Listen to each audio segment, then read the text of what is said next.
Hello, welcome to all of you my YouTube channel. आप सभी का हार्दिक स्वागत, अभिनंदन।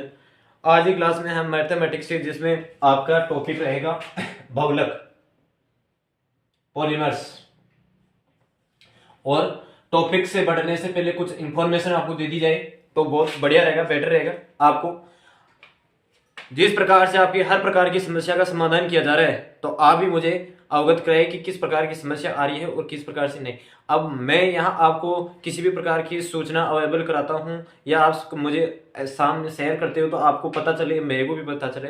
तो आज से आपको बाई क्लासों का किस प्रकार से आपको नोटिफिकेशन का पता चले, क्योंकि आजकल का जमाना है कि डिजिटल है और हर सिस्टम के अंतर्गत टेलीग्राम तो सब यूज किया करते हो। क्यूज चलाने के लिए किसी भी प्रकार की स्थिति हो तो अब आपको किसी भी प्रकार की नसीब न रहे कि हम किस प्रकार से हमारे क्लास अब अपडेट हो और किस प्रकार से आपका ज्वाइन टेलीग्राम कीजिए अब से। और नए अपडेट के रूप में maths classes by Mukesh sir MCJ, इस प्रकार के चैनल में आप मैथमेटिक्स का जहां मेरा टेलीग्राम पर बना दिया गया है चैनल, जो आप यहां से लिंक डायरेक्ट डालिए और आप उसे सब्सक्राइब कीजिए, जहां ज्वाइन करिए इस ग्रुप को, जहां आपकी हर प्रकार की जो भी आपका कंटेंट होगा क्लासेस के बारे में, मैं किस प्रकार से क्लास अवेलेबल होगी या किस प्रकार से क्लासेस नहीं होगी। ध्यान रहे, math classes by Mukesh sir MCJ, ये आपकी क्लासेस ही होगी और जिसमें मेरी पिक लगी हुई है। ठीक है, अब यहाँ आपके पास कुछ मोटिवेशन के साथ, जहां आपके हर प्रकार की स्थिति और हताश की जिंदगी को दूर करने के लिए, सफलताओं को आसानी से बरतने के लिए हम हर असफलताओं को किस प्रकार से हैंडल कर सकते हैं, उन्हीं के दौर पे हम चलते हैं कि आज काली रात सिर्फ उन लोगों के लिए होती है, काली रात सिर्फ उन लोगों के लिए होती है जिन्हें मेहनत वाली मोमबत्ती जलानी नहीं आती है, जिन्हें मेहनत वाली मोमबत्ती जलानी नहीं आती है। काली रात केवल उन्हीं लोगों की, मतलब कहने का मतलब मेरा यही उद्देश्य है कि हर बंदा, हर स्टूडेंट कभी यही नहीं देखता है कि मुझे एक काली रात करने के बजाय मुझे काली रात में होता क्या है। काली रात कुछ नहीं है आपके पास, जो आप सफलता मेहनत तैयारी कर रहे हो वही आपकी रोशनी लाकर दे देगी, यही रात है। आप अभी इन रातों से जंग लड़िए, यही रातों से जंग लड़िए और आपके आने वाले भविष्य में आपको ये प्रकाश रोशनी अपने आप दिखाएगी और आप यही कहोगे कि मैंने रियल में मेहनत की है। ठीक है, हम क्लास को आगाज में करते हैं और मैं फिर से आपसे एक बार अवगत करा रहा हूं कि आप किसी भी प्रकार की कोई भी कठिनाई आती है, मुसीबत आती है, तो आप मुझे अवेलेबल कराए, जहां कमेंट बॉक्स है। ये कमेंट किसके लिए है, ये कमेंट बॉक्स किसके लिए है? आप क्लास लो, रेगुलर लेने से आपकी हर समस्या का समाधान हो सकता है, ना ही किसी भी प्रकार की समस्या का समाधान नहीं होगा। मैं आप पहले से करूं, आप मैं क्लासेस बाय मुकेश सर, ये टेलीग्राम ज्वाइन है, आज से कर लीजिए ज्वाइन। और जो भी आपको इन्फॉर्मेशन दी जाएगी इन टेलीग्राम के माध्यम से आपको अवगत कराया जाएगा।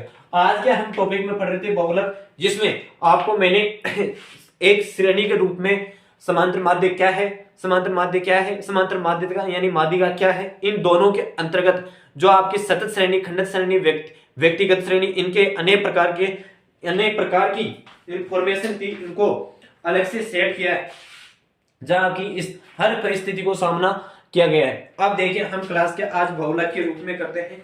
आपके पास व्यक्तिगत श्रेणी हो चुकी थी, अब खंडित श्रेणी के खंडित श्रेणी के उदाहरण करते हैं। फिर आपके पास जो सतत श्रेणी आती है, उस सतत श्रेणी के माध्यम से किस प्रकार से क्वेश्चन के बहुलक को निकाला जा सकता है। देखिए, क्वेश्चन है कि एक गांव में 30 परिवारों के उनके सदस्यों की संख्या निम्नलिखित सारणी के अनुसार है, तो इनका बहुलक ज्ञात कीजिए। आपको 30 मेंबर दिए गए हैं परिवार की, जिनमें उनके बच्चों की संख्या निर्धारित की गई है, तो उनका आपको बहुलक निकालना है, जो आपको सारणी के रूप में दिया गया है। देखिए, यहां सदस्यों की संख्या है, आपके पास सदस्यों की संख्या है, सदस्यों की संख्या और परिवारों की संख्या।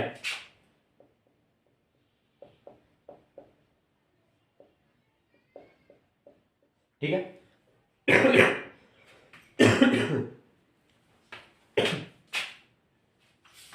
बहुलक निकालना है। बहुलक को मैंने अच्छी तरह से समझा रखा है कि किस प्रकार से आपकी सर्वाधिक बारंबारता वाली संख्या आती है, उन्हें हम बहुलक के रूप में जानते हैं। बहुलक और अनेक प्रकार की सतत श्रेणी, व्यक्तिगत श्रेणी आती है, उन श्रेणी के माध्यम से हम बहुलक को किस प्रकार से निकाल सकते हैं, इसके बारे में मैंने अच्छी तरह से जानकारी आपको अवेलेबल कराया गया है। और आगे वाली क्लास में किस प्रकार से कर सकते हैं वो अच्छी तरह से मैं बताने की कोशिश करूंगा। आपको कह दिया नहीं, मैंने आपको कमिटमेंट किया है कि आपको इस ऐसा कंटेंट अवेलेबल करा दिया जाएगा, किसी भी और यूट्यूब यानी किसी भी प्रकार के चैनल पर बैठने की आवश्यकता नहीं पड़ेगी। दोनों क्लासें होगी बिल्कुल अवश्य रूप से। 2 3 4 5 6 7 8 ये है आपकी जो सदस्यों की संख्या है, जिसमें परिवारों की संख्या है आपके पास 1 2 4 6 13 सॉरी ये आपके पास है 10 6 5। तो यहां आपके पास आपको क्या निकालना है, बहुलक निकालना है। देखो आपके सदस्यों की संख्या दे रखी है, सदस्यों की संख्या, परिवारों की संख्या, मतलब क्या है, आपके पास कोई 2 सदस्य है जिसमें एक परिवार है, 3 सदस्य है जिसमें 2 परिवार है, ठीक है, परिवारों की संख्या, 4 सदस्य है जिसमें 4 परिवार है, 5 सदस्य है जिसमें 6 परिवार है, 6 सदस्य है जिसमें 10 परिवार है, ठीक है। 6 सदस्यों के अंतर्गत 10 परिवार है, जबकि 7 परिवार के अंतर्गत 6 परिवार, 8 सदस्य के अंतर्गत 5 परिवार। तो यह सर्वाधिक बहुलक किसका, जो सर्वाधिक संख्या होगी उसी का बहुलक होगा। बहुलक को जेड से दर्शाया जाता है। यह बहुलक आपके पास 10 हो जाएगा, ठीक है। आई होप कि यह क्वेश्चन आपको अच्छी तरह से समझ में आ गया होगा। अब क्वेश्चन के अलग से एक बेस्ट कॉन्सेप्ट के माध्यम से समझाना चाहूंगा कि आपका एक अलग से क्वेश्चन आता है इसी बहुलक के माध्यम से। यदि आपके पास 2 समान बहुलक के रूप में संख्या समान आ जाती है तो आप उससे संख्याओं के कैसे निर्धारित कर सकते हैं कि यही बहुलक होगा, यही इसी का मान होगा। तो उस क्वेश्चन से आपको एक निरीक्षण विधि, आपकी एक विधि आती है, उस निरीक्षण के माध्यम से देखिए बहुलक है,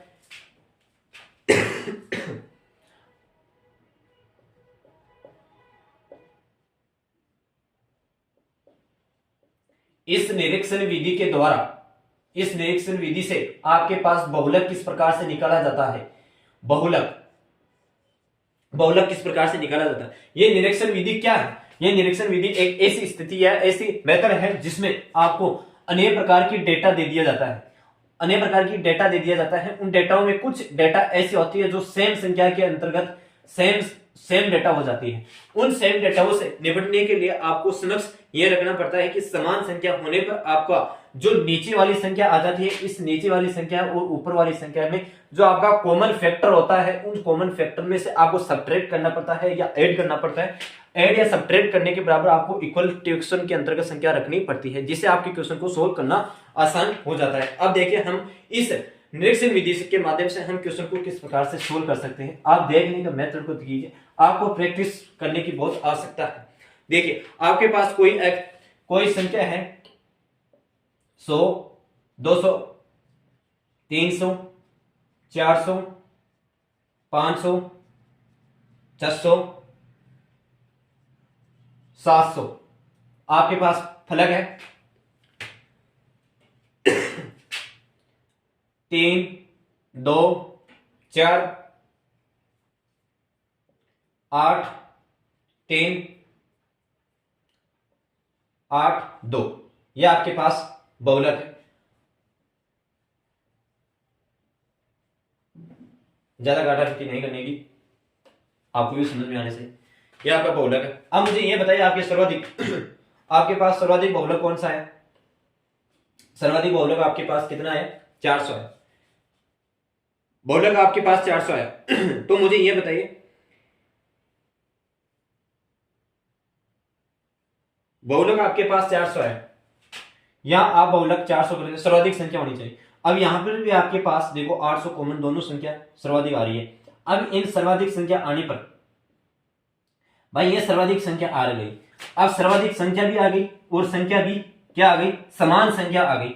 अब यह समान संख्या आने पर आप इन संख्याओं के बीच में जो आपकी लड़ाई हो गई, पर इन दोनों पार्टनरशिप की ये लड़ाई होगी, तू सर्वाधिक मेरे से बड़ा है या तू कौन सा बड़ा है। अब जैसे आपके पास भाई और बहनों के बीच में हो जाता है, तू मेरे से बड़ा है या तू आप छोटे, इस प्रकार की स्थिति पैदा होने की वजह से आप इसमें आप समान मतलब क्लियर नहीं कर पाते हैं कि हम इस प्रकार में किस प्रकार से इसके टुकड़े विभाजित करे जाए कि आपको ये एग्जैक्ट क्वेश्चन जो आपका हो सके। तो देखिए यहां आपको मैंने नाम लिया कि निरीक्षण विधि। आप सबसे पहले उन संख्याओं पर गौर कीजिए जो आपका सर्वाधिक संख्या है। अब यहां मुझे यह बताइए कि आपके पास एक संख्या तो यह है और एक संख्या आपके पास यह है। अब इन संख्याओं का योग निरीक्षण विधि के माध्यम से करना है। जो आपका कॉमन फैक्टर आता है इन संख्याओं का योग और इन संख्याओं का योग, ठीक है, इन संख्याओं का योग। इसी प्रकार इन संख्या का योग और इन संख्या का योग, जो इन संख्याओं में से बड़ी संख्या आ जाती है वही आपका बहुलक माना जाएगा। तो मुझे यह बताइए कि आपके पास इस तीनों संख्याओं का योग आपके पास कितना है? तीनों का योग आपके पास 13 आया। अब इसी प्रकार इन तीनों का योग कितने प्रकार, सॉरी, इन तीनों का योग कौन सी कितना है?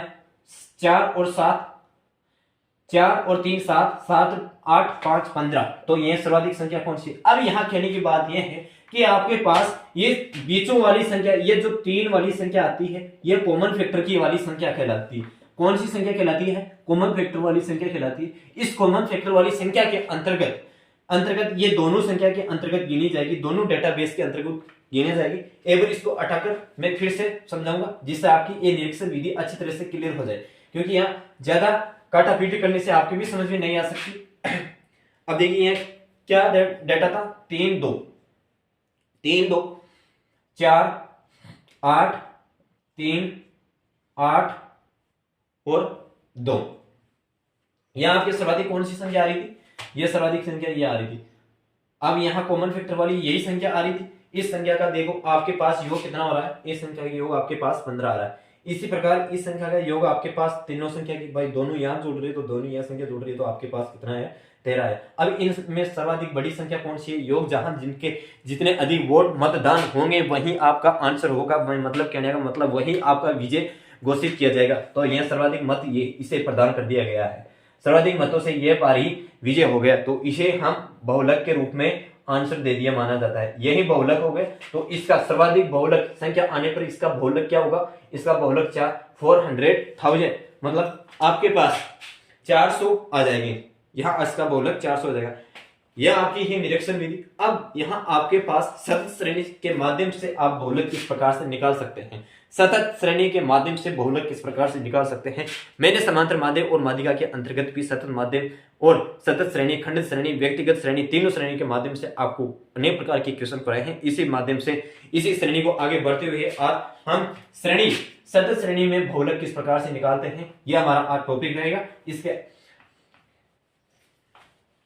ये 2-3 क्वेश्चन यहाँ किए, उन क्वेश्चनों से जो आपके पीछे वाले क्लास है रिलेटेड है। और यदि आप चैनल पर फर्स्ट बार हो, फिर से मैं कहना चाहता हूँ, यदि चैनल पर फर्स्ट बार हो तो पीछे वाली जितने भी लेक्चर्स बने हुए हैं उनसे लेक्चर्स को आप अच्छी तरह से लेते रहिए। अब है सतत श्रेणी के माध्यम से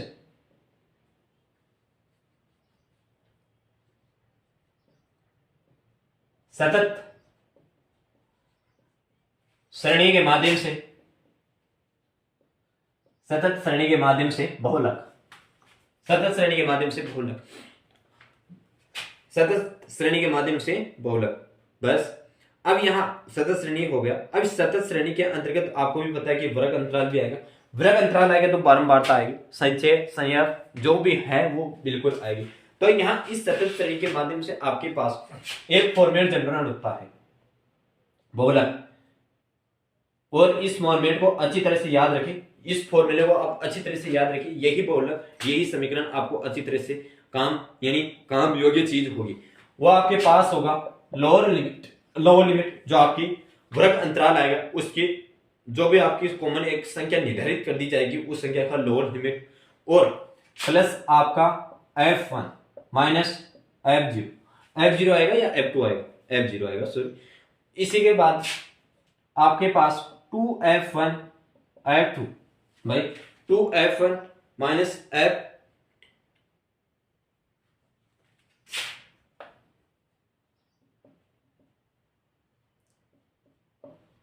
इंटरसेप्ट,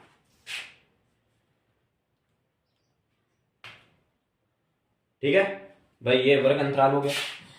ये क्वेश्चन इस प्रकार से आ गया आपके कि आपका बहुलक इस सतत श्रेणी के माध्यम से ये बहुलक बहुत ही महत्वपूर्ण है। 2f1 f0 f1, ठीक है, f0 f1, इस प्रकार का ये क्वेश्चन आपके पास समझ देखने को मिल सकता है। f1 तो ये आ गया, सॉरी यहाँ 2 है, 2। तो ये क्वेश्चन को, इस फॉर्मूले को मैं अच्छी तरह से ऊपर लिखता हूं।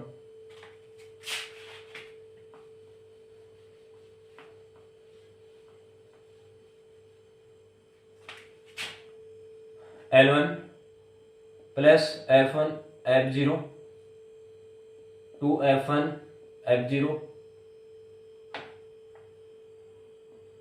F2 into intercept. L1 यहाँ आपकी लोअर लिमिट है, बहुलक है, ठीक है, ये आपका फॉर्मेट है यानी सूत्र है। अब यह क्वेश्चन देखिए कि किस प्रकार के माध्यम से करते हैं। कोई आपके पास समीकरण है, उस वर्ग अंतराल के अंतर्गत आपको क्वेश्चन देखना है कि किस प्रकार से क्वेश्चन को किया जाता है। यह आपके पास बारंबारता है,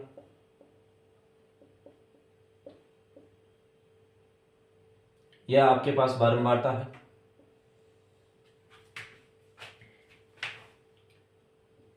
दस से 15,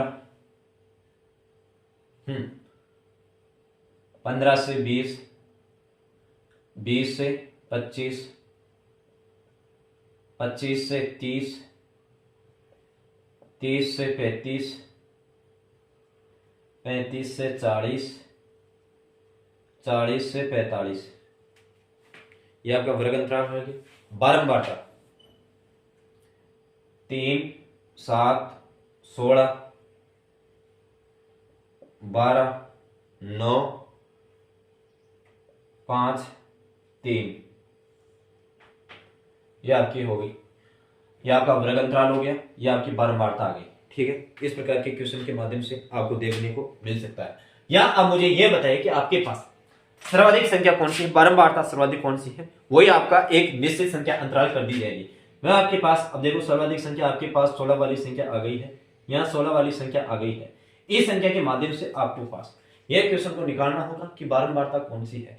अब आपको मैंने बताया था कि F0 यहाँ आपके पास फॉर्मेट के अंदर है कि आपके पास ये तो हो गया आपके पास F0 और ये आपके पास हो गया F2 और ये आपके पास हो गया F1। क्यों, यही क्वेश्चन था ना कि आपके पास F1 बारंबारता 0 वाली F0, बारंबारता F1 जो आपका मध्य रोल निभाने वाली है, और F2 आपके पास जो इस संचय बारंबारता से नीचे वाली संख्या, ठीक है। अब यहां इंटरसेप्ट का मतलब हो गया आपकी जो भी वर्ग अंतराल है, इस आय का मतलब अंतराल, भाई इस दोनों के मध्य वर्ग अंतराल कितना है, इसके मतलब आपके मध्य 5 का अंतराल है। अब लोअर लिमिट आपके पास जो ये संख्या आपने निर्धारित की थी, ये है आपकी लोअर लिमिट, जो आपकी लोअर लिमिट है आपकी लिमिट के अंतर्गत कार्य करे वो, ठीक है, लोअर लिमिट लेनी है आपको। अब इस फॉर्मेट के अंतर्गत किस प्रकार से हम दर्शा सकते हैं, तो आपको देखिए कि आपकी लोअर लिमिट है 20 प्लस F1 कौन सा आ गया आपके पास 16 और F0 कौन सा आ गया आपके पास F0 7। इसी प्रकार आपके पास 2F1 इंटू F1 क्या था 16 माइनस F0 देखिए F0 7 माइनस F2 12 है, इंटरसेप्ट कितना का था 5 का था, देखो 10 से 15। इसी प्रकार के क्वेश्चन था। इसी क्वेश्चन को हम किस प्रकार से कर सकते हैं वो आप अच्छी तरह से समझ गए होंगे। अब देखिए यहां क्वेश्चन किस प्रकार से आपका आता है कि आपके पास ये संख्या कितनी है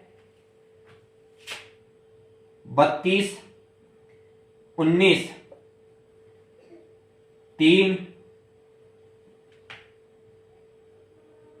13, 32 माइनस 19, तो आपके पास यह संख्या कटा के आपके पास प्लस ये आपके पास कितनी हो जाएगी 8 हो जाएगी या 9 हो जाएगी, ये आपके पास बटा में 9 संख्या आ जाएगी 9/13 इंटू 5।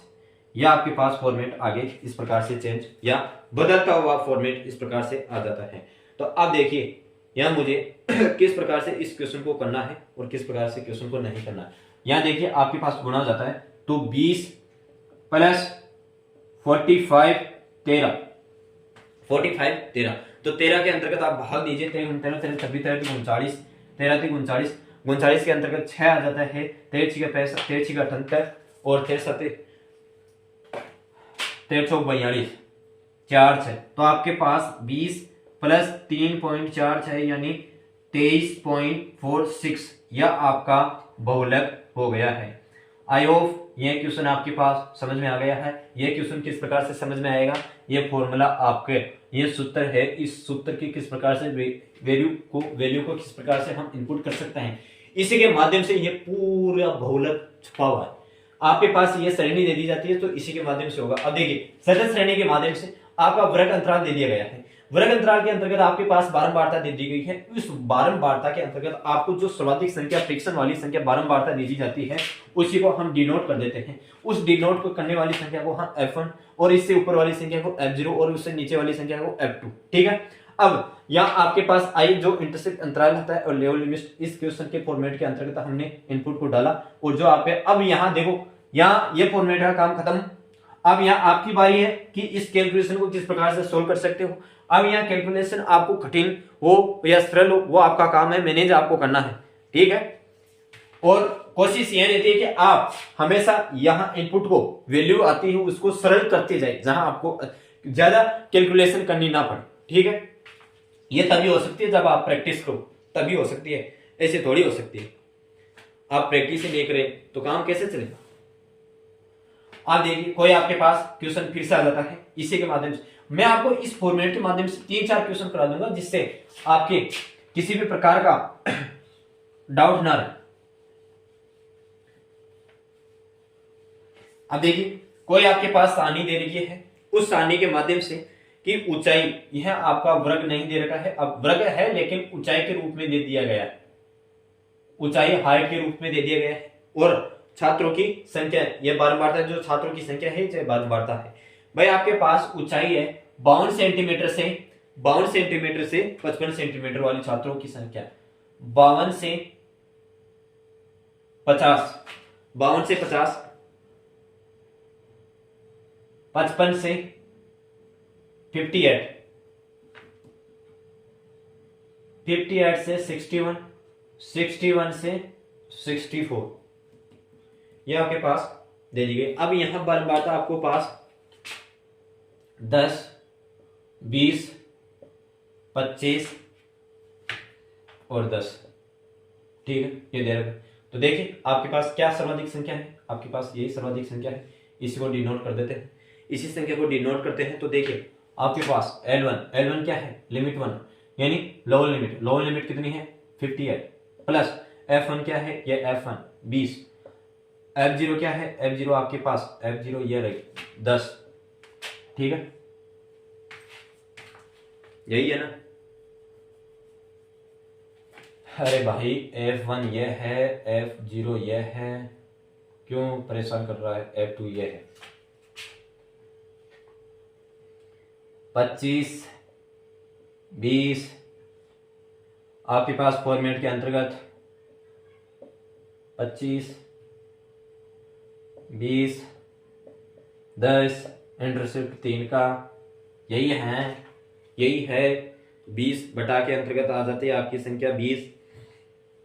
यहाँ आपके पास बचते हैं 5, 58 प्लस 3 और यहाँ आपके पास देखो 30, ये हो गया 50, तो आपके पास 30 में आपके पास 50 में से ये 2 गया तो 30 कहाँ से बचेगा, 2 बचेगा, 20 बच जाएगा 20 और यहाँ 5 बटा 20 इंटू 3, फिर ये 4 से कट गया तो 58 प्लस 4 प्लस इंटू में मल्टीप्लाई हो जाएगा तो 12। तो यहाँ आपके पास ये 3/4, तो यहाँ गुणा हो जाएगा। देखिए गुणा नहीं होगा, देखिए किस क्वेश्चन के माध्यम से काटने। आपके पास देखो यहाँ 58 आ जाता है, प्लस यहाँ आपके पास कितने बचता है 5। ठीक है, यहाँ आपके पास कितने बचते हैं 50, इस 50 से ये माइनस 30, तो 30 यहाँ आपके पास 20 आ जाता है, इंटू आपके पास कितना है 3, तो ये आपके पास 4 से कट गया। ठीक है, तो यहाँ आपके पास 4 से कट गया तो 58 प्लस 3, भाई ये संख्या ऊपर डिवाइड हो जाएगी, इधर हो जाएगी, तो 4 आपके पास ये बचा। अब 3/4 का क्या है आपके पास, 3/4 का क्या है आपके पास मतलब आपके पास 3/4 का है आपके पास 0.75, तो यह आपके पास बहुलक आ जाएगा 58.75। यह आपके पास बहुलक आ गया इसका। यही क्वेश्चन है आपके पास, इस प्रकार के क्वेश्चन को इस प्रकार से बहुलक आ गया। अब देखिए इसी के माध्यम से एक सवाल वो निकाल देते हैं जिससे आपको कॉन्सेप्ट क्लियर हो जाता है। फिर आपको इसी के माध्यम में भाई, इसी क्वेश्चन के माध्यम को आपको बहुलक दे दिया जाए भाई, आपको बहुलक देने के बाद वो जो आपको x वाली संख्या आती है उसी के माध्यम से क्वेश्चन को किस प्रकार से कर सकते हैं, वही अपॉर्चुनिटी यहाँ अपनाना है।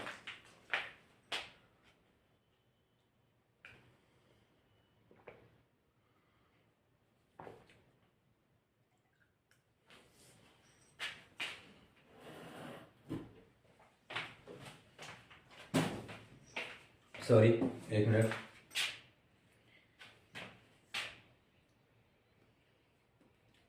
हाँ ठीक है, आगे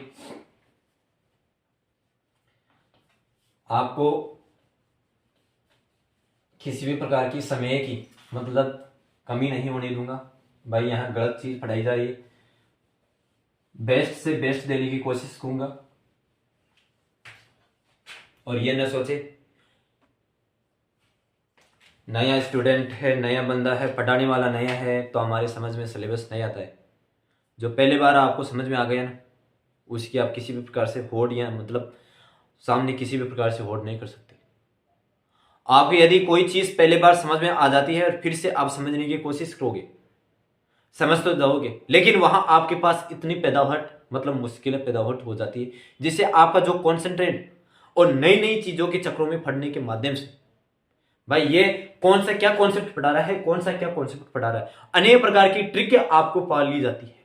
और सीधा फैंडल यही आपको जो भी एक अच्छा कॉन्सेप्ट लगे उस कॉन्सेप्ट को आप अपनी जीवन में उतारें और अच्छी तरह से मेहनत कीजिए, उसी कॉन्सेप्ट के माध्यम से आप सफलता के हासिल हो सकते हैं। तो मेरा कहना यही है कि आप अनेक प्रकार के कॉन्सेप्ट पर ना भंभरे, जो आपको एक कॉन्सेप्ट अच्छा लगता है उस कॉन्सेप्ट को आप अपने जीवन में उतारें और अच्छी तरह से मेहनत करते रहिए।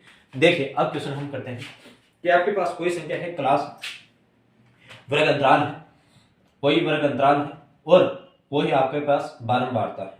इस बारंबारता के अंतर्गत क्या करते हैं क्वेश्चन कि आपके पास कोई वर्ग अंतराल है, वो वर्ग अंतराल आपको दे रखा है कि जस्ट देख आपके वर्ग अंतराल दे रखा है कि 0 से 20,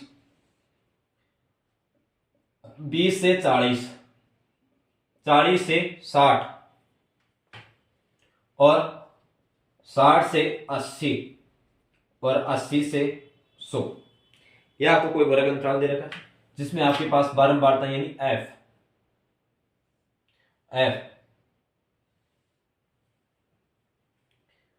3, 4, 10, 6, 2, यह आपका बारंबारता आ गया। यह आपका बारंबारता आ गया। अब यहां मुझे यह बताइए आपके पास सर्वाधिक संख्या कौन सी है, यही सर्वाधिक संख्या है, इसी डिनोट करते हैं। इसी डिनोट करते हैं तो आपके पास लोअर लिमिट में 40 आ जाती है प्लस F1 ये रहा सर, F1 ये रहा, F0 और ये F2। तो F1 आपके पास F1 क्या है 10, F0 4, यही है।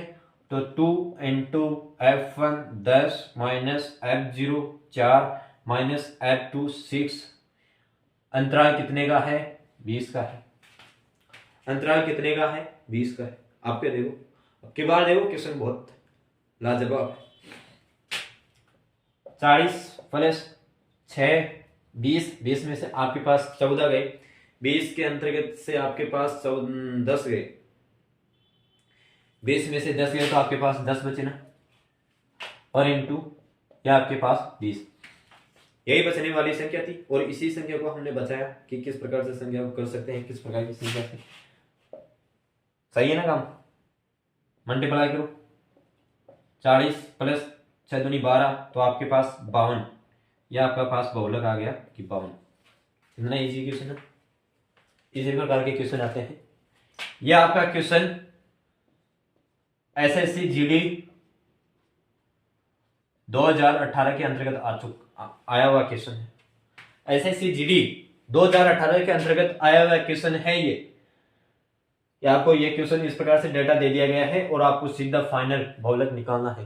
बहुलक जिस बंदे को ये फॉर्मेट अच्छी तरह से याद है कि F1 कौन सा है, F1 कौन सा है, F0 कौन सा है और F2 कौन सा है, तो वो बंदा तो कर लेगा। और जिसे ये फॉर्मेट ही याद नहीं है, इससे अच्छा क्वेश्चन ही याद नहीं है, फॉर्मेट याद नहीं है, तो वो उसी के आसान किसी भी प्रकार की मैथ पढ़ा दो वो बराबर है। जयराम जी की उसकी नया पार वही कर सकता है जो उसे पास कराने वाला था। अब हम तो क्या बोले, अब देखो कोई आपके पास क्वेश्चन है, इस क्वेश्चन के अंतर्गत आपको बहुलक दे दिया जाए और किसी सारणी के अंतर्गत वहां उससे डायरेक्ट आपको कोई पर्सन है, उस डायरेक्ट पर्सन के अंतर्गत बहुलक दे दिया जाए, दी गई श्रेणी का बहुलक 52 है तो x का मान ज्ञात कीजिए। भाई दी गई श्रेणी है, उसमें आपको x का मान निकालना है।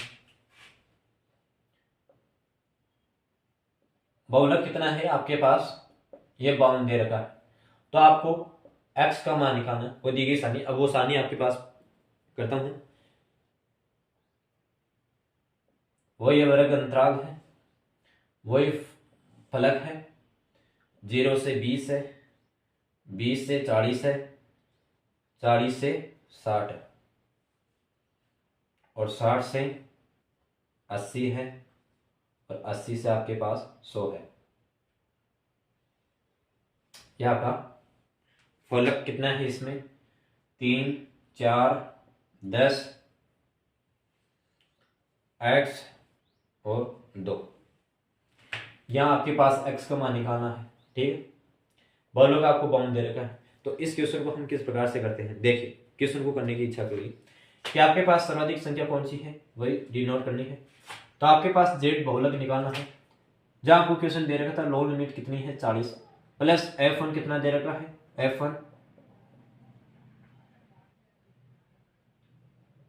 f1 आपको दे रखा है 10, f0 4, 2 into 10 minus f0 4 minus f2 कितना है x, यह x इंटू इंटू सिर्फ 20, 40 plus 6 plus 20 minus 16, 20 minus 4x, 20 minus 16, 16 minus x, 16 minus x into 20।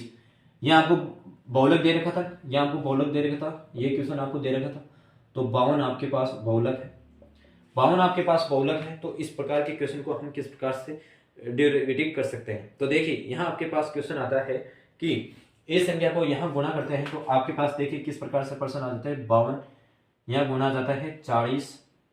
भाई यह गुणा तो आएगा, गुणा आएगा तो अच्छी तरह से आएगा। अब देखिए यहाँ इस संख्या को इसमें बराबर करते हैं, भाई इस संख्या को इसमें बराबर करते हैं, तो आपके पास 40 में से 52 घटेंगे तो आपके पास कितने आ जाएंगे 12 बराबर। अब इसको यहाँ गुणा करते हैं तो 120 माइनस 16 माइनस x, ये संख्या है कि b बराबर 12, 120 16 माइनस x। अब कैसे आई, ठीक है, 52 में से ये 40 घटे तो 12 आपके पास ये संख्या आई, इस प्रकार की संख्या आई आपके पास। अब मुझे यह बताइए कि आप बटे वाली संख्या ये है लिख सकते हैं अच्छी तरह से, इसमें कोई प्रभाव नहीं पड़ेगा, तो इसको आप मल्टीप्लाई इस प्रकार से कीजिए, ठीक है। अब वज्र गुणनफल आएगा, तो आपके पास वज्र गुणनफल आओगी तो आपको 12 इंटू 16, 16 6 3 दूनी 12, 16 160 तो ये होगी और 100 यानी 192, 192 माइनस 12x बराबर आपके पास 120। यही क्वेश्चन था आपके पास, वह 192 माइनस 12x बराबर 120। अब इस इक्वेशन को बराबर करने के लिए आप क्या कर सकते हो, इस इक्वेशन को आप बराबर करने के लिए 192 माइनस 120 बराबर 12x इस प्रकार से कर सकते हैं। तो इस क्वेश्चन के माध्यम से आपके पास कितना आ रहा है 12, 72 बराबर 12x, तो x का मान आपके पास आ जाएगा कि 72 बराबर 12, 12 चिगाड़ी 72, तो आपके पास x का मान यहाँ आपके पास 6 आ रहा है, x का मान आपके पास 6 आ रहा है, ठीक है, x का मान 6 आ रहा है। ये पीछे वाले क्वेश्चन से रिलेटेड है। अब यदि आप x का मान 6 लिखोगे तो आपके पास पूर्ण रूप से टोटल 52 बहुलक आ जाएगा। आई होप ये क्वेश्चन आपके पास समझ में आ गया होगा। यहाँ आपके पास यह कॉन्सेप्ट आपके पास बहुलक के माध्यम से समांतर श्रेणी के समांतर माध्यम, जहाँ समांतर माध्यम के मैंने सतत और खंडित और व्यक्तिगत श्रेणी के रूप में करवाया। इसी प्रकार माध्यिका के रूप में करवाया, माध्यिका के रूप में जहां आपको सतत, व्यक्तिगत, इन प्रकार करवाया। इसी प्रकार आपको बहुलक के माध्यम में कराया। यहाँ आपके तीनों के बारे में इंफॉर्मेशन अच्छी तरह से दी और उन प्रकार की संख्या को हम किस प्रकार से सोल्व कर सकते हैं। अब यहाँ आपके पास नया कॉन्सेप्ट बन के आता है कि इस समांतर माध्य और बहुलक और माध्यिका अंत मतलब संबंध किस प्रकार से स्थापित किए जा सकते हैं। और यहीं से क्वेश्चन आपको देखो कंपटीशन के क्षेत्र में जहां पीछे वाले क्वेश्चन थे वहीं पर भी आ सकता है। अब संबंध वाले क्वेश्चन जो आपको रिलेटेड पढ़ना चाहिए, हर चीज आपके लिए, हर कॉन्सेप्ट आपके लिए बहुत महत्वपूर्ण होता है। तो अब देखिए हम इन तीनों के अंतर्गत संबंध किस प्रकार से स्थापित करते हैं, वो संबंधों को आपको अच्छी तरह से समझना होगा। देखो आप तीनों चीजों को आप अच्छी तरह से पढ़ लिए हो तो इनमें समझने में कोई प्रॉब्लम नहीं आएगी। मुझे यह आशा है कि आपको अच्छी तरह से ये क्वेश्चन आपके समझ में आ गए हैं, कॉन्सेप्ट भी अच्छी तरह से समझ में आ गए। तो अब इन तीनों के अंतर्गत संबंध स्थापित एक साथ करने पर क्या प्रभाव पड़ेगा, मानों पर क्या प्रभाव पड़ेगा, और बहुलक के यदि समांतर माध्य हो तो उसमें माध्यिका पर का क्या प्रभाव पड़ेगा, यदि बहुलक हो तो उसमें माध्यिका पर क्या प्रभाव पड़ेगा। इन तीनों के क्वेश्चन के माध्यम से किस प्रकार से क्वेश्चन बनते हैं रिलेटेड, वह क्वेश्चन आपके सामने चर्चा करते हैं। देखिए बहुलक हो गए, आप तो बस लगातार मेहनत करते, आपका कर्म है मेहनत करना, सफलता अपने आप मिल जाएगी। काली रात यूं ही नहीं करनी पड़ती है, काली रात जब मानी जाती है जब हम सफलता प्राप्त कर लेते तब हमारी पूछता है कि वो काली रात कैसी थी, ऐसे नहीं पूछी जा सकती। अब देखिए आपके पास माध्य, समांतर माध्य, माध्यिका व जेड में संबंध।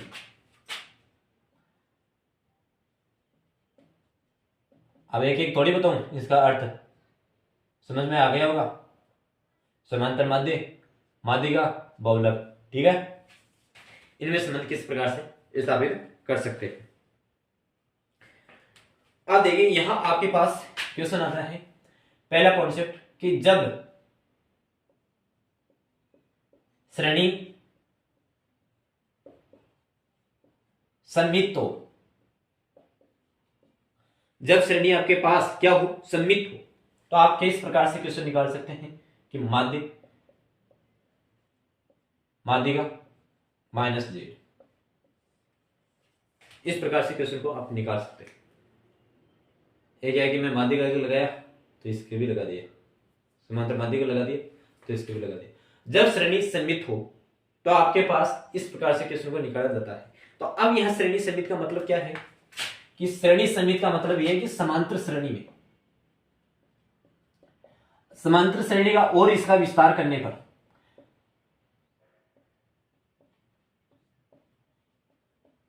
समान संख्या, फिर इसका विस्तार करते हैं कि इसमें कोई भी एक समान श्रेणी के अंतर में चले, यानी इसमें किसी भी प्रकार का कोई घटता बढ़ता क्रम ना हो, एक एकांतर रूप के अंतर्गत चलती गई। इसमें घटोतरी जिस प्रकार से 2, 3, 4 एक डिजिट के अनुसार आपको क्रम वाइज चलती रहे, उसे हम समित संख्या कहते हैं। देखिए यहां आपके पास समित संख्या आ जाती है तो आप इस प्रकार के क्वेश्चन को किस प्रकार से सोल्व कर सकते हैं। क्या आपके पास एक उदाहरण के तौर पर बताऊं, आपके पास कोई उदाहरण है 2, 3, 4, 5, 6 में आप XYZ का मान किस प्रकार से निकाल सकते हैं। तो मुझे ये बताइए आपके पास इसका समांतर माध्य क्या होगा,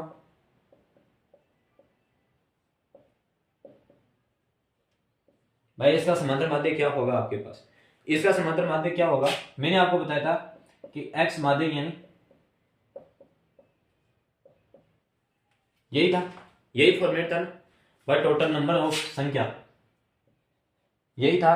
अब देखिए यहां टोटल कितना है, 1, 2, 3, 4, 5, यहां आपके पास 5 संख्या है। अब इनका योग देखिए आपके पास कितना आता है, 10, 10, 10, 20,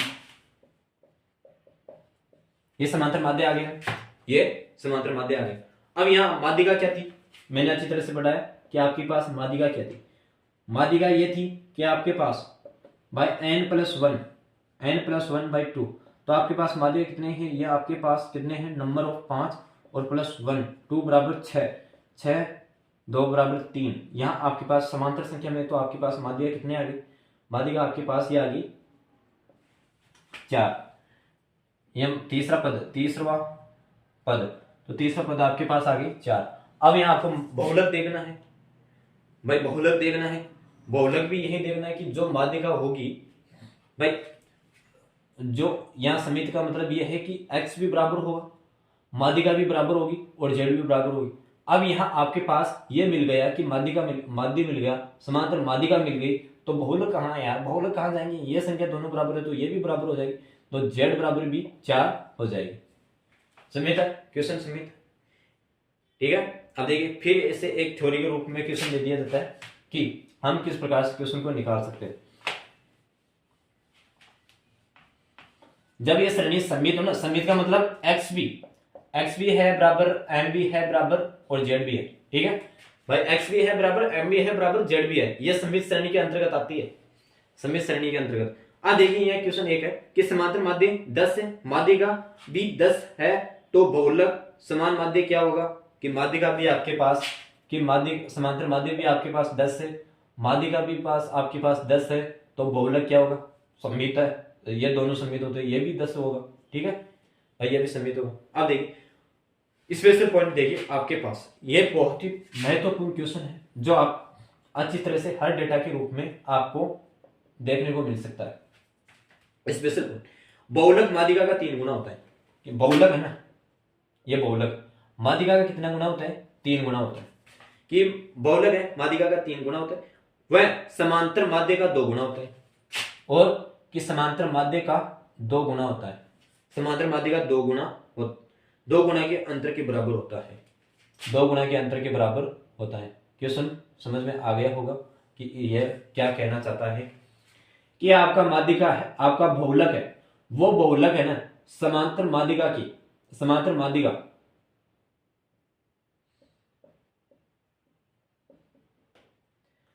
देखो आपकी माध्यिका है उसके तो 3 गुना है, और उसके माध्य है यानी समांतर माध्य है उनके 2 गुना के अंतर के बराबर है, 2 गुना के अंतर के बराबर है। तो यहां आपके पास ये क्वेश्चन 3z बराबर 3m-2 बार, ये क्वेश्चन आपके इस प्रकार से है।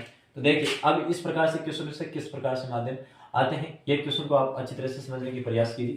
देखिए कोई क्वेश्चन आपके पास, यदि समांतर माध्य 60 हो, यदि आपके पास क्वेश्चन है, यदि समांतर माध्य 60 हो, माध्यिका 40 हो,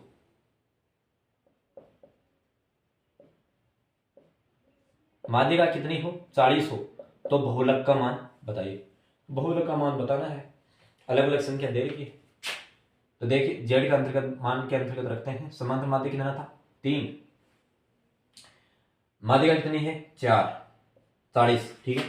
और यहां आपके पास 2 इंटू समांतर माध्य कितना है 60, तो देखिए आपके पास 120 माइनस 120, 120 बराबर माइनस 120, तो यहाँ आपके पास जेड कितना आ जाएगा, जेड आपके पास आ जाएगा कि घट जाएगी, दोनों संख्या अंतर हो जाएगा, तो आपके पास 0 बहुलक हो जाएगा, ठीक है।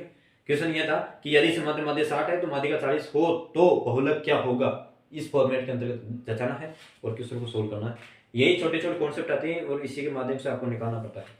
यदि समांतर माध्य 60 हो और माध्यिका 80 हो, अब यहाँ क्वेश्चन देखो चेंज कर दिया है, चेंज क्या किया है कि आपके पास समांतर माध्य 60 हो और माध्यिका आपके पास इससे दुगुनी हो यानी 80 हो, तो आप किस प्रकार से सोल्व कर सकते हैं। देखिए जेड 3 इंटू 60 यानी 80, 80 माइनस 2 इंटू 60, जेड बराबर आपको 8 इंटू 16 38 24, 240 माइनस 120, तो आपके पास जेड का मान आ जाएगा 120।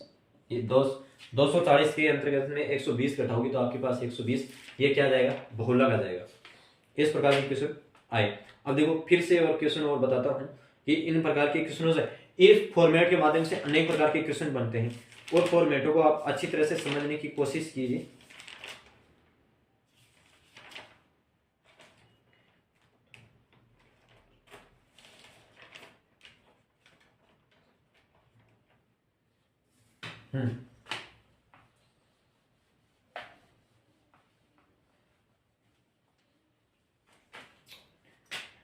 यदि समांतर माध्य 80 हो, यदि समांतर माध्य आपके पास कितना हो 80 हो और बहुलक 60 हो, बहुलक कितना हो 60 हो, तो माध्यिका का मान निकालना है। तो माध्यिका का मान निकालना है। डेटा यह है कि आपके पास समांतर माध्य 80 है, बहुलक 60 है, तो माध्यिका का मान बताइए। माध्यिका का मान बताइए। फॉर्मेट आपके पास क्या था कि 3m-2 बार, यह था फॉर्मेट। आपको इस फॉर्मेट के अंतर्गत निकालना है। भाई किस प्रकार से क्वेश्चन को कर सकते हैं। तो माध्यिका आपके पास बहुलक था 60, 3m निकालना है सर, माइनस 2 इंटू 80, 2 इंटू 80 आपको दे रखा था, इसके अंतर्गत मान दे रखा था। तो 60, 3m माइनस 160, 2 इंटू मल्टीप्लाई हो जाएगी तो 160 हो जाएंगे। यह देखिए आपके पास, ये आपके पास क्वेश्चन हो जाएंगे कि 60 प्लस ये माइनस की संख्या इधर आ जाएगी तो आपके पास जुड़ जाएगी और ये 3m आ जाएगा। तो यहाँ देखिए आपके पास 220 बराबर 3m, तो m का मान आप निकालोगे तो आपके पास 220/3, भाई 220/3, तो ये आपके पास 7 या 21 और एक बचा 7 14, 7 या 21 है ना, 73 पॉइंट, फिर एक से बचा आपके पास 3, तो 73.3 यह आपका क्या रहा, आपका ये माध्यिका का मान रहा। आई होप कि ये क्वेश्चन आपको इस प्रकार से समझ में आ गया होगा।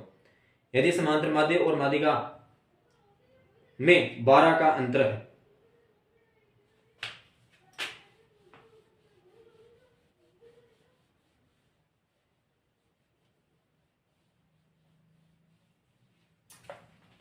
यदि समांतर माध्य व माध्यिका में 12 का अंतर है, भाई आपके पास समांतर माध्य और माध्यिका के मान में 12 का अंतर है, 12 का अंतर है, तो माध्यिका में बहुलक का अंतर क्या होगा। आप क्वेश्चन आपको यह पूछ रहा है कि माध्यिका व बहुलक का अंतर क्या होगा। यह क्वेश्चन है कि समांतर माध्य व माध्यिका में 12 का अंतर है, यदि हो तो माध्यिका में बहुलक का अंतर क्या होगा। मतलब z माइनस m का मान निकालना है। तो मुझे ये बताइए कि आप z बार किस प्रकार से निकाल सकते हो। z बार इस प्रकार से निकाल सकते हो कि आपके पास z है, इस z में आप 12, इस z को आप इस प्रकार से लिख सकते हो 12 प्लस m लिख सकते हो या नहीं लिख सकते हो कि z और 12 ये इस प्रकार से है तो 12 प्लस m इस प्रकार से लिख सकते हो। तो मुझे ये बताइए कि आपके पास z हम का मान को किस प्रकार से लिख सकते हैं। आपके पास मैंने बताया था कि 3 माध्यिका माइनस 2m 2 बार, तो यहां देखिए आपके पास किस प्रकार से इस डेटा को हम सोल्व करते हैं। -2m था तो z 3m -2, x का मान ये दे रखा है ना आपके, x का मान तो 12 प्लस m ये आपको मान दे रखा था। इस मान के अंतर्गत आप मल्टीप्लाई करते गए तो z बराबर 3m माइनस 24 प्लस 2m, ये 24 प्लस 2m, 3m और 2m, देखो यहाँ m कितना हो गया 2m, या आपके पास m माइनस 24, ये जेड ही है, ये जेड ही है। तो आपके पास अब देखिए यहाँ आपके क्वेश्चन क्या रहेगा था कि 24 बराबर, यहाँ 24 इधर आ जाएगा और z माइनस m, बहुलक और माध्यिका का अंतर आपके पास 24 आंसर आ जाएगा। ठीक है कि बहुलक और माध्यिका का अंतर आपके पास कितना आ जाएगा 24 आ जाएगा। आपको करना क्या है, सबसे मेन मोस्ट बात यह है कि आपके पास समांतर माध्य और माध्यिका का अंतर आपको 12 दे रखा है, बहुलक और माध्यिका का अंतर पूछ रहा है, तो आप इस माध्यिका को इस प्रकार से सेट कीजिए कि आपके पास यहाँ आपको माध्यिका मान निकालना है तो x बराबर 12 इधर आएगी तो प्लस में हो जाएगी। ठीक है, इस z के माध्यम से आपको ये फॉर्मूला दे रखा था कि 3m माइनस 2x ये दे रखा था, इस फॉर्मेट के अंतर्गत जैसा, और जहां आपको m इधर आ जाएगा और 24 इधर आ जाएगी तो प्लस पॉजिटिव माइनस वाली संख्या पॉजिटिव के अंतर्गत चली जाएगी। देखिए अब क्वेश्चन नेक्स्ट करते हैं, इसी पर आधारित क्वेश्चन है, थोड़ा प्रयास कीजिए समझने की। यह तो सरल क्वेश्चन है, आपको अच्छी तरह से समझ में आने की लायक है।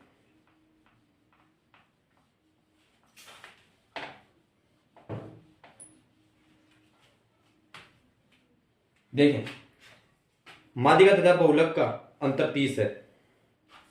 क्या दे रहा है? माध्यिका माइनस बहुलक का अंतर आपके पास 30 है। 30 है तो समांतर माध्य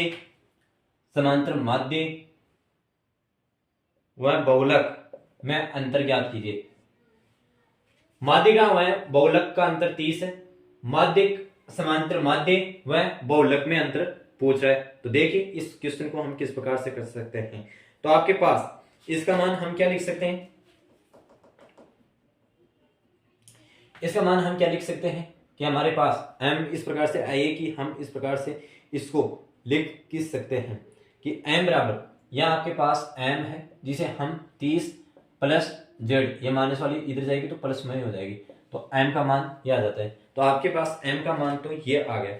अब इस फॉर्मेट को आप बचाओगे किस प्रकार से? तो z बराबर 3m माइनस 2x, ये बार में दे रखा था, तो 3 इंटू माध्यिका आपके पास 30 प्लस z, ठीक है, माइनस 2 इंटू माध्यिका कितना है आपको? माध्यिका तो बहुलक यानी समांतर माध्य तो निकालना है, समांतर माध्य निकालना है तो 2 पर, तो यहाँ देखिए कितने से 90 प्लस 6, ये 90 प्लस 6, सो ये जेड ऐसा 3z माइनस 2 बार, और ये आपके पास बहुलक है।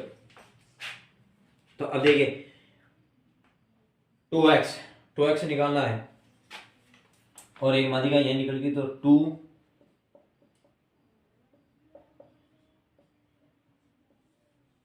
ये क्वेश्चन इस प्रकार से बना। तो आपको पूछ रहा है क्या है कि आपको ये पूछ रहा है कि समांतर माध्य और बहुलक में अंतर। तो देखिए आपके पास समांतर माध्य और बहुलक के अंतर्गत 2x माइनस जेड यानी बहुलक और 90, तो आपके पास माध्य बहुलक यानी समांतर माध्य व बहुलक के अंतर्गत ये 2 बटे के अंतर्गत चला जाएगा कि 90 आयतन 90 2, तो समांतर माध्य व बहुलक के अंतर्गत आपका 45 आ जाएगा।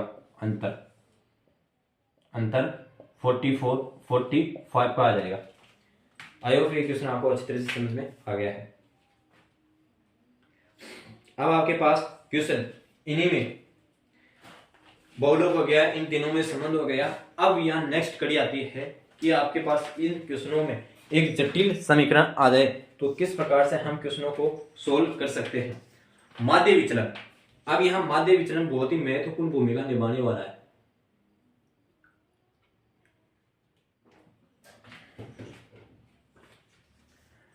माध्य विचलन होता क्या है यह आप अच्छी तरह से समझने की कोशिश कीजिए। इसमें संबंध हो गया, अब माध्य विचलन चलेगा। संबंध से इतने क्वेश्चन बनते थे। अब इन तीनों में माध्य विचलन होगा क्या? समांतर माध्य का विचलन, मानक विचलन,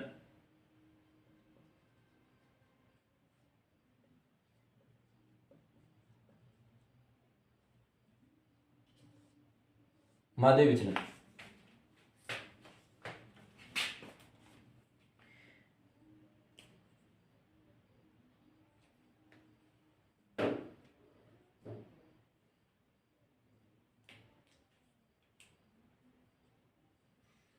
माध्य विचलन, ये माध्य विचलन है ना, माध्य विचलन माध्यों से ज्ञात किया जा सकता है।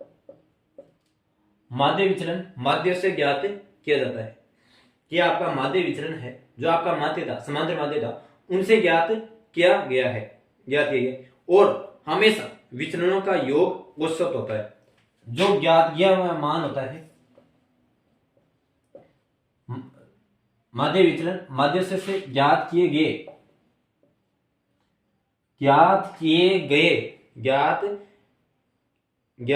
विचलनों का औसत होता है।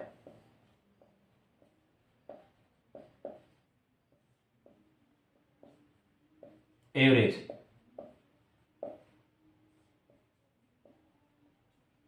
देखिए कि माध्यों से माध्य विचलन क्या होता है कि जो आपका माध्य होता है, माध्यों से, इन माध्यों से ज्ञात किए गए विचलन मैंने आपको फर्स्ट क्लास में बताया था कि विचलन क्या होता है, जो आपका बराबर संख्या कोई कॉमन फैक्टर माइनस और प्लस पॉजिटिव वाली संख्या के अंतर्गत, जहां आपको समांतर संख्या के अंतर्गत जहां पॉजिटिव संख्या हो नेगेटिव संख्या हो उसके मध्य बिंदु माध्य विचलन से का औसत ही आपका माध्य विचलन कहलाता है।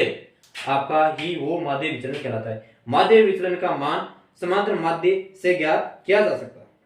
और एक बात और बताऊं कि आपका ये माध्य विचलन है ना, आपका समांतर माध्य से, माध्यिका से और बहुलक तीनों के माध्यम से निकाला जा सकता है। कोई इसमें कोई डेफिनेट नहीं होती, तीनों के माध्यम से निकाला जाता है। माध्यिका से ज्ञात किया गया माध्य विचलन हमेशा न्यूनतम होता है। कि आपका ये माध्यिका, यदि आप माध्यिका से माध्य विचलन निकालोगे, मतलब माध्यिका से आप माध्य विचलन निकालोगे तो आपके पास ये न्यूनतम होगा। ये माध्यिका से निकाला गया माध्य विचलन हमेशा न्यूनतम होता है। और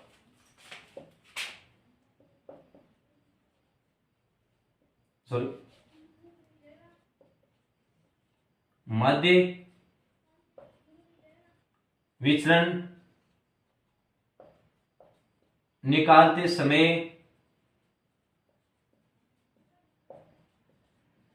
बीज गणितीय व्यंजक में जो चिन्ह लगते हैं ना, माइनस नेगेटिव, उन चिन्हों का ध्यान नहीं लगाया जा सकता। उनमें कोई भी किसी भी प्रकार की त्रुटिपूर्ण नहीं होती है। देखिए क्वेश्चन को समझिए। माध्य विचलन माध्यमों से, क्वेश्चन है एक बार थ्योरी के रूप में पूर्ण रूप से पढ़ना चाहूंगा। माध्य विचलन माध्यों से ज्ञात किए गए विचलनों का औसत होता है। कि माध्य विचलन माध्यों से ज्ञात किए गए विचलनों का औसत होता है। माध्य विचलन का मापन समांतर माध्यिका बहुलक तीनों की सहायता से ज्ञात किया जा सकता है। माध्यिका से ज्ञात किया गया माध्य विचलन हमेशा न्यूनतम होता है। कि माध्यिका से ज्ञात किया गया माध्यिका हमेशा माध्य विचलन न्यूनतम होता है। माध्य विचलन की गणना करते समय हमें कोई भी किसी भी प्रकार की बीज गणितीय अलजेब्रा वाली संख्याओं का ध्यान में, जो आप बीज गणितीय चिन्ह आते हैं माइनस पॉजिटिव, इनके कोई भी चिन्हों का रोल नहीं होता है, वो आप निकाल सकते हैं। वो हमेशा पॉजिटिव के अंतर्गत ही निकाली जाएगी। अब एक क्वेश्चन है, इस क्वेश्चन को समझने की कोशिश कीजिए कि हम माध्य विचलन किस प्रकार से क्वेश्चन को निकाल सकते हैं। कि आपका माध्य विचलन किस प्रकार से हम निकाल सकते हैं। देखिए एक मिनट,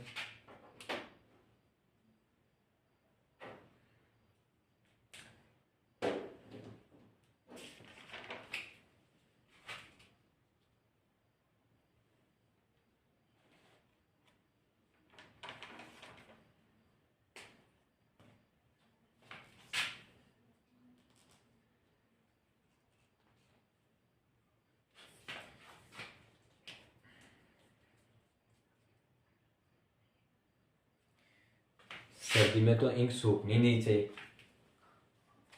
अरे यार सूख जाती है। सॉरी बर्फ। अब क्या है, गर्मी रहती है उसमें इंक तपी रहती है। अब इसमें देखो कितना भी इंक डाल लो ये सूख नहीं के लायक ही है। कल डाली थी इसमें रास हो गई।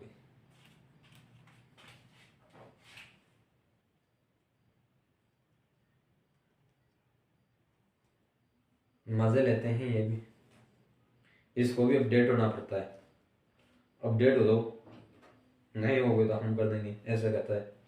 हाँ देखिए क्वेश्चन को, क्या आपके पास कोई क्वेश्चन है 12, 15, 20, 18, 10 समांतर माध्य के आधार पर माध्य विचलन ज्ञात कीजिए। समांतर माध्य के आधार पर क्या है 12, 15,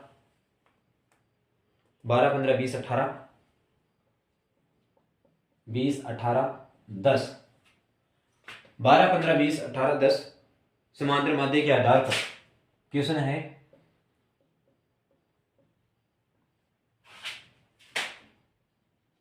समांतर माध्य के आधार पर माध्य विचलन निकालना है। ठीक है, माध्य विचलन निकालना है। तो देखिए इस क्वेश्चन को किस प्रकार से कर सकते हैं। आपके पास सीरियल नंबर भाई कितने संख्या दे रखी, डिजिट दे रखी है आपके पास, और ये नंबर्स जो आपका एक्स का मान होगा, देखिए आपके पास 1, 2, 3 1 2 5 है, 4 5 12 15 20 18 10। ठीक है, ये आपके पास क्वेश्चन। अब यहाँ आपको समांतर माध्य निकालना है। अब समांतर माध्य का समांतर माध्य किस प्रकार से निकाले?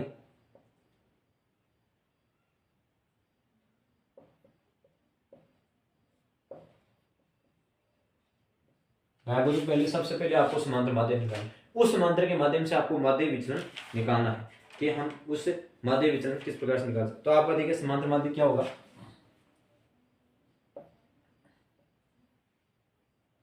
समांतर माध्य आपको पता है कि सिग्मा F1 बराबर जो भी टोटल है x को हो या किसी भी प्रकार का हो। अब देखिए यहाँ कितनी संख्या है आपके, इसका योग कीजिए। आप इसका योग करोगे तो आपके पास देखिए 35 35 45 45 30 75 75 और यहाँ कितनी संख्या है 5 है। तो इसमें ये कितनी संख्या से कट गई 15 पर 75। तो आपका ये समांतर माध्य आपके पास 15 आ जाएगा। ठीक है, यह आपके पास माध्य समांतर माध्य आपके पास 15 आ जाएगा। अब इस समांतर माध्य से आपको क्या निकालना है, माध्य विचलन निकालना है। अब यहाँ की प्रोसेस आगे की देखो, प्रोसेस किस प्रकार से हो सकती है। मैंने क्या बताया था कि समांतर माध्य